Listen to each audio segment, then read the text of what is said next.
Hadirin rahimakumullah, di akhir hayat Rasulullah Sallallahu Alaihi Wasallam ada sebuah kejadian yang luar biasa, yakni munculnya seseorang yang bernama Musailamah. Kemudian Rasulullah menyebutnya Musailamah al-Kadzdzab. Dia dari Bani Hanifah, mengaku sebagai seorang nabi. Dia mengaku mendapatkan wahyu dari Allah Subhanahu wa taala sebagaimana Rasulullah Muhammad sallallahu alaihi wasallam mendapatkan wahyu. Ternyata Musailamah al-Kadzdzab ini didukung oleh kaumnya. Bani Hanifah ini terkenal sebagai kabilah yang sangat banyak sekali anggotanya, mendukung kepada Musailamah al-Kadzdzab. Mereka beriman kepada Musailamah al-Kadzdzab. Juga Bani Tamim, mereka bergabung dengan Musailamah al-Kadzdzab, mengakui bahwa Musailamah adalah seorang nabi.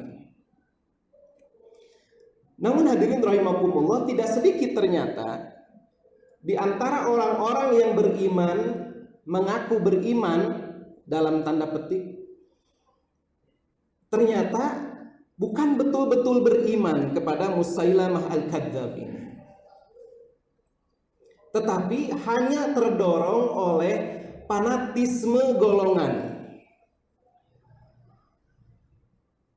fanatisme kesukuan, sehingga mereka kemudian mengakui Musailamah sebagai nabi, walaupun mereka tahu bahwa Musailamah itu berdusta. Ini diantaranya diriwayatkan di dalam salah satu buku tarikh yang ditulis oleh At-Tabari. Ada ungkapan sebagai contoh, Tolhah An-Namiri. Tolhah An-Namiri, dia berkata kepada Musailamah al-Kadzdzab. Kata Tolhah An-Namiri, sungguh aku bersaksi engkau adalah pendusta. Ini dikatakan oleh Tolhah An-Namiri kepada Musailamah al-Kadzdzab. Sungguh aku bersaksi bahwa engkau adalah pendusta dan Muhammad adalah benar. Dia benar seorang nabi, sedangkan engkau berdusta, engkau nabi palsu, kata Tolhah An-Namiri. Akan tetapi, kata Tolhah, pendusta dari kalangan keturunan Rabi'ah, yakni maksudnya Musailamah al-Kadzdzab karena dia adalah keturunan dari Rabi'ah, pendusta dari kalangan Rabi'ah lebih aku cintai dibandingkan orang yang jujur dari keturunan Mudhar. Keturunan Mudhar adalah Rasulullah Sallallahu Alaihi Wasallam. Pernyataan ini menunjukkan bahwa ketika seseorang memiliki di dalam dirinya kecintaan asabiyah, kecintaan yang tidak terbimbing dengan benar, ada asabiyah, ada fanatisme kepada suku, fanatisme kepada kelompok, atau apapun namanya, lakob-lakob yang dibikin oleh manusia, maka itu bisa menyesatkan. Kecintaan, fanatisme yang seperti inilah yang akan menimbulkan fitnah, kerusakan, kekacauan, keonaran di tengah-tengah masyarakat. Hadirin rahimakumullah, dalam bentuk yang lain mungkin banyak saat ini orang yang berpikiran seperti Tolhah An-Namiri ini. Dia tahu misalnya kelompoknya itu sebetulnya keliru, tetapi dia tetap membenarkan karena dia adalah kelompoknya. Dia satu mazhab dengan saya, dia satu kelompok dengan saya, atau dia satu partai dengan saya, dia satu ormas dengan saya. sikap-sikap seperti ini kemudian yang akan menimbulkan sekali lagi fitnah, kekacauan, keonaran di tengah-tengah masyarakat, mengganggu keharmonisan di dalam kehidupan bermasyarakat ketika fanatisme buta itu diikuti. Jangan sampai kita mengatakan seperti Tolhah An-Namiri, sungguh aku bersaksi bahwa engkau adalah pendusta. Tahu bahwa Musailamah Al-Kadzdzab itu pendusta, tetapi pendusta dari kalangan Rabi'ah, nenek moyang dari Musailamah dan nenek moyang dari Tolhah. Akan tetapi pendusta dari kalangan Rabi'ah lebih aku cintai, lebih aku sukai daripada orang yang jujur dari kalangan Mudhar, yaitu nenek moyang Rasulullah Sallallahu Alaihi Wasallam. Oleh karena itu hadirin rahimakumullah, penting bagi kita untuk memahami, mengetahui rambu-rambu syariat dalam berkelompok. Jangan sampai kita terjerumus kepada asabiyah, fanatisme buta, fanatisme golongan yang bisa mencelakakan.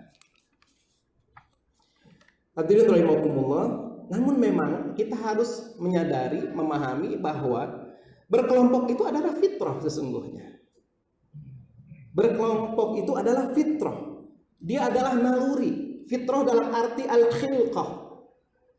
Artinya secara penciptaan manusia oleh Allah Subhanahu wa taala memang diciptakan. Allah Subhanahu wa taala berfirman, "Ya ayuhan nas, wahai manusia, inna khalaqnakum min dzakari wa untha."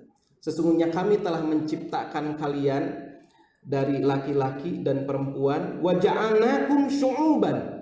Kemudian menjadikan kalian ini berbangsa-bangsa yang berbeda. Wa qabaila, berbeda-beda suku. Untuk apa? Lita'arofu. Perbedaan-perbedaan yang ada, perbedaan bangsa, perbedaan suku, lebih jauh lagi perbedaan warna kulit, perbedaan budaya dan lain sebagainya adalah lita'arofu, untuk saling mengenal. Beberapa ulama tafsir menjelaskan maksud lita'arofu, saling mengenal di sini mengetahui kelebihan masing-masing, mengetahui kekurangan masing-masing, mengetahui kebutuhan-kebutuhan masing-masing yang berbeda, dan saling menyempurnakan, saling bantu membantu di antara orang-orang yang berbeda suku, bangsa dan lain sebagainya. Dan ditegaskan oleh Allah Subhanahu wa taala, "Inna akramakum indallahi atqakum." Sesungguhnya orang yang paling mulia indallah, di sisi Allah Subhanahu wa taala itu adalah atqakum, orang yang paling bertakwa. Yang menjadi ukuran kemuliaan itu bukan kamu itu dari suku bangsa mana, bukan kamu ini orang berkulit hitam atau berkulit putih atau berkulit kuning, bukan kamu itu ormas mana, partai mana, kelompok apa, kelompok ini, kelompok itu, dengan berbagai macam sekali lagi lakobnya yang dibuat-buat oleh manusia. Bukan itu yang menentukan kemuliaan seseorang, apalagi berupa hanya pengakuan-pengakuan belaka di lisan. Bukan, tetapi inna akramakum indallahi atqakum. Kemuliaan dari suku, bangsa, dan perbedaan-perbedaan yang ada itu ditentukan oleh ketakwaannya kepada Allah Subhanahu wa ta'ala. Siapa yang paling bertakwa, siapa yang paling tunduk patuh kepada Allah Subhanahu wa ta'ala, maka dia yang paling mulia dari manapun dia berasal. Nah, hadirin rahimakumullah, ini yang perlu kita sadari, bahwa memang ini adalah fitrah. Akan tetapi kemudian fitrah ini, naluri untuk berkelompok ini harus dibimbing oleh syariat, oleh ajaran agama, agar tidak mencelakakan kita. Yang pertama, ketika kita berkelompok, kita harus berupaya bahwa ketika kita berkelompok, bergabung dengan kelompok tertentu atau ada dalam kelompok tertentu, maka kita membangun itu semua atas dasar tolong menolong dalam ketakwaan. Masuk ke kelompok manapun kita, kelompok A, kelompok B, kelompok C, kelompok D, kemanapun kita masuk dalam kelompok itu, pastikan bahwa kita berkelompok itu atas dasar tolong menolong dalam ketakwaan. Sebagaimana difirmankan oleh Allah Subhanahu wa taala, wa ta'awanu 'alal birri wat taqwa. Saling tolong menolonglah kalian 'alal bir, dalam kebaikan. Kata Ibnu Abbas, yang dimaksud dengan albir itu adalah ma umirta bihi, apa-apa yang diperintahkan oleh Allah Subhanahu wa taala.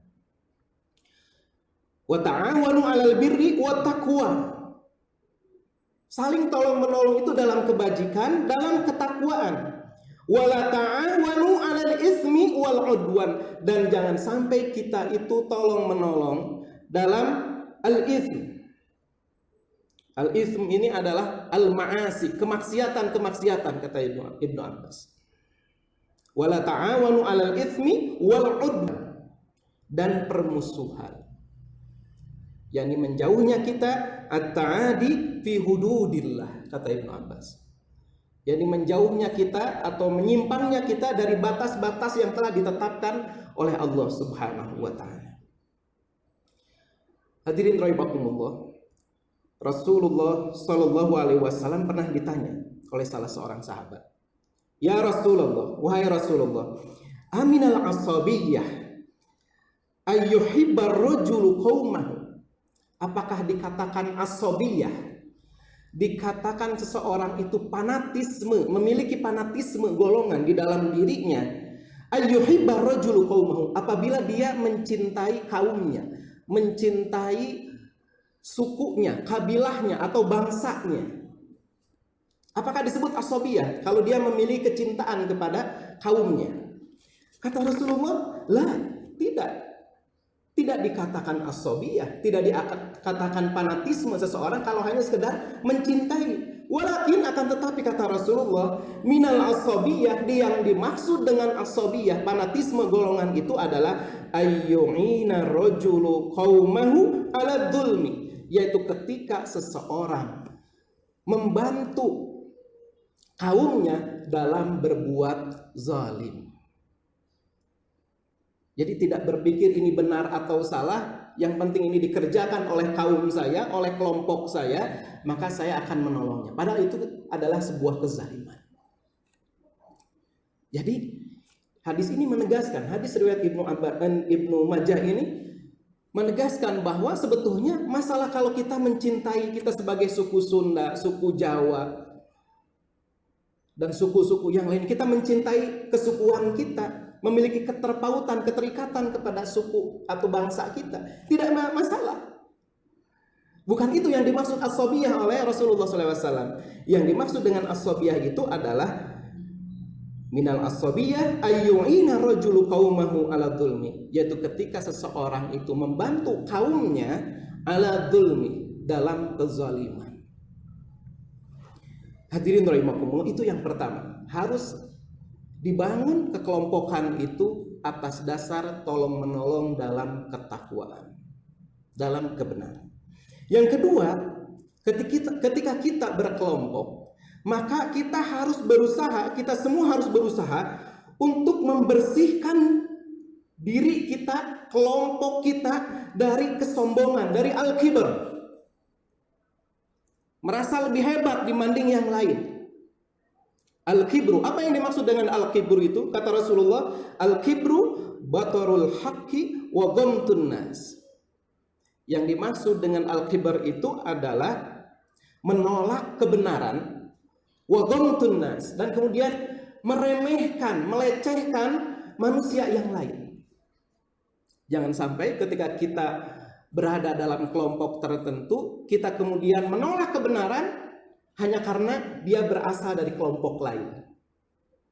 Jangan sampai kita meremehkan seseorang hanya karena dia berasal dari kelompok yang lain dan kemudian tidak mau mendengar apa yang dikatakannya padahal itu adalah kebenaran. Ini yang harus dibersihkan dalam diri kita. Jangan sampai kemudian ada di dalam diri kita penyakit iblis. Ketika diperintahkan oleh Allah Subhanahu wa taala untuk bersujud kepada Adam, dia menolak. Kemudian ketika ditanya, "Kenapa kamu menolak?" "Ana khairum minhu." Saya lebih baik dari Adam. "Khalaqtani min nar," aku diciptakan dari api, "wa khalaqtahu min tin." Sedangkan Adam itu diciptakan dari tanah. Jangan sampai penyakit iblis ini muncul ketika kita berkelompok. Jangan sampai seperti disebutkan dalam surat Rum ayat 32, kullu hizbin bima ladaihim farihun. Setiap kelompok, setiap hizb, setiap kelompok, golongan, partai, bima ladaihim farihun, merasa bangga dengan apa yang dimiliki oleh kelompoknya itu. Kemudian melecehkan kepada kelompok yang lain. Ini yang tidak boleh terjadi. Oleh karena itu, hadirin rahimakumullah, sekali lagi, tidaklah keliru, tidaklah salah ketika kita memiliki kecintaan dan kecenderungan kepada kelompok tertentu. Tidaklah salah. Tetapi kita harus membersihkan tadi. Merasa diri paling hebat, merasa diri paling benar, dan kita memberi peluang, memberi ruang di dalam diri kita bahwa kita pun kemungkinan memiliki kekurangan, kesalahan. Sedangkan orang lain memiliki kebaikan-kebaikan yang juga harus kita ambil. Maka Imam Asy-Syafi'i rahimahullah, dia pernah mengatakan, ra'yi sawwabun, pendapatku sawwabun, tepat menurutku. Tapi apa? Menyimpan ruang Imam Syafi'i di dalam dirinya, yahtamilul khoto'a, tapi bisa jadi mengandung kekeliruan. Ra'yi sawwabun, pendapatku tepat, sawwab, yahtamilul khoto'a, tapi bisa jadi mengandung kekeliruan. Wa ra'yi ghairi khota'un, dan pendapat selain pendapatku keliru menurutku. Akan tetapi apa? Yahtamilus shawwab, akan tetapi bisa jadi mengandung kebenaran-kebenaran. Ini kesadaran yang harus dibangun oleh kita semua. Yang terakhir, ketika kita berkelompok, hadirin rahimakumullah, atau memiliki kecenderungan untuk berkelompok, maka kita harus tidak segan untuk mengambil hikmah atau kebaikan dari manapun datangnya. Ada sebuah hadis dhaif, hadis yang sangat banyak jalur periwayatannya, akan tetapi diteliti oleh para ulama hadis ini sebagai hadis dhaif. Tapi para ulama mengatakan walaupun hadis ini dhaif, tapi dia maknanya sahih. Yakni hadis al-hikmatu dhalatul mu'min. Hikmah, ilmu itu adalah barang yang hilang dari seorang mukmin. Haitsu mawajadaha, di mana saja dia mendapatinya, akhadaha, maka ambil. Kalau dia adalah merupakan kebenaran, kebaikan, hikmah, ilmu, kalau dimanapun kita mendapatkannya, dari kelompok manapun dia, dari kaum manapun dia, dari bangsa manapun dia, kalau dia adalah ilmu, dia adalah kebaikan, akhadaha, harus kita ambil. Ini agar kemudian kita bisa menggerus virus as-sabiyah, fanatisme kelompok. Kenapa saya menyampaikan hal ini? Karena saya melihat salah satu di antara penyebab onarnya negeri kita ini atau di negeri-negeri yang lain adalah masalah, ternyata ini, masalah fanatisme golongan. Antara satu kelompok dengan kelompok yang lain saling mengintai kesalahan, saling mengintai kekurangan masing-masing. Yang terjadi akhirnya adalah fitnah, kehancuran, kekacauan. Ini yang harus kita hindari. Mudah-mudahan Allah Subhanahu wa taala membimbing kita semua agar senantiasa lurus berjalan di atas agamanya. Barakallahu li wa lakum.